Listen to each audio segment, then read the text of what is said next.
इस घटना से पूरा देश क्षुब्ध है और पूरा देश एक साथ पूर्ण संवेदनाओं के साथ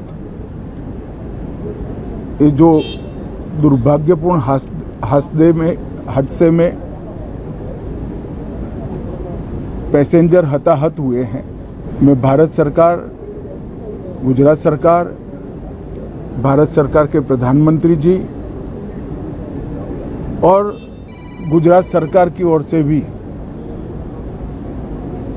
जो लोग हताहत हुए हैं इनके परिजनों के प्रति गहरी संवेदना व्यक्त करता हूं।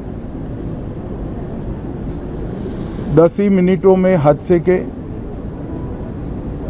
भारत सरकार के पास सूचना पहुंची। तुरंत ही मैंने मुख्यमंत्री जी, यहाँ के गृह मंत्री, होम डिपार्टमेंट के control room, civil aviation department, civil aviation मंत्री, सभी से संपर्क किया। प्रधानमंत्री जी का भी तुरंत ही फोन आ गया और भारत सरकार और गुजरात सरकार के सभी डिपार्टमेंट एक साथ होकर राहत और बचाव कार्य में लगे। इस विमान में कुल मिलाकर 230 यात्री देश के और विदेश के और 12 क्रू मेंबर सवार थे। इसमें से एक यात्री का बचने का अच्छा समाचार मिला है, मैं उनको मिलकर आया हूं। मृत्यु का आंकड़ा तो डीएनए परीक्षण और यात्रियों की पहचान के बाद ही अथॉरिटी अधिकृत रूप से घोषित करेगी, मगर जो यात्री बचा है उसको मैं मिलकर आया हूं। घटना के तुरंत बाद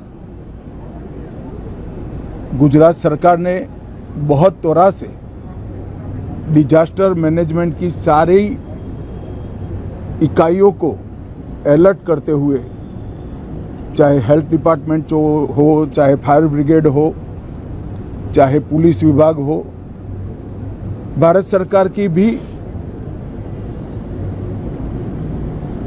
सीएपीएफ को संपर्क कर सभी ने एक साथ मिलकर राहत और बचाव का कार्य चालू किया। मगर 1.25 लाख लीटर ईंधन विमान के अंदर ही था और लगभग गर्मी, तापमान इतना ऊंचा हो गया कि किसी को बचाने की मौका ही नहीं मिला। अब मैं घटना स्थान पर भी जाकर आया हूं। सारे यात्रियों के मृतदेह को बाहर निकालने का काम लगभग समाप्त हो चुका है। जितने यात्रियों के परिजन यहां पहुंच चुके हैं वो सबका डीएनए लेने की कार्यवाही भी 2-3 घंटों में समाप्त हो जाएगी।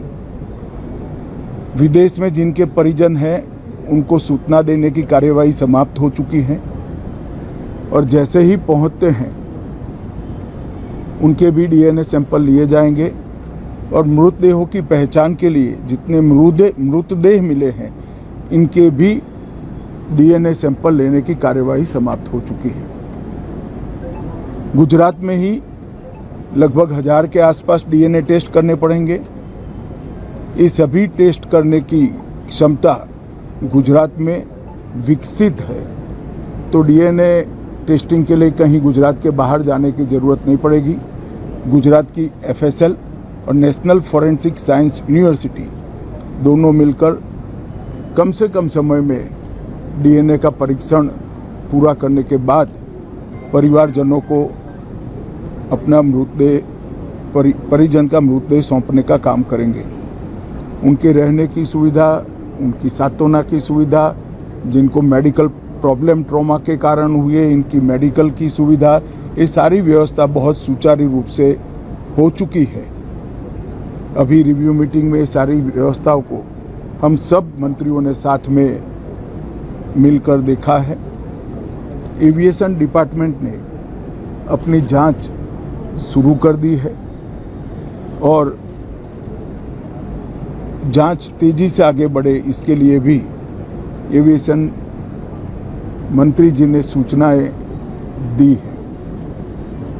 मैं फिर से एक बार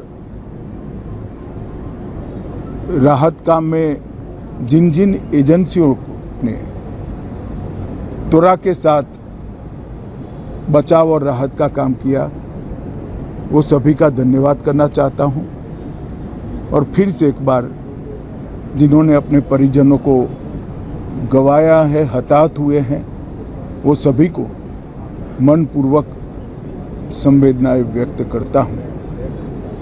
मैं एक बात जरूर कहना चाहता हूं कि ये एक्सीडेंट है, एक्सीडेंट को कोई रोक नहीं सकता,